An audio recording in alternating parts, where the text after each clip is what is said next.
Іноді мені кажуть, чому так дорого коштує ремонт годинника.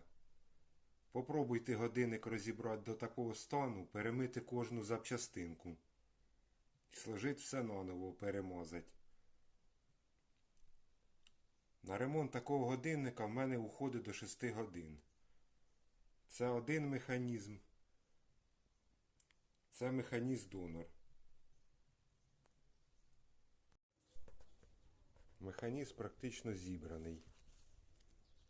Стан просто ідеальний.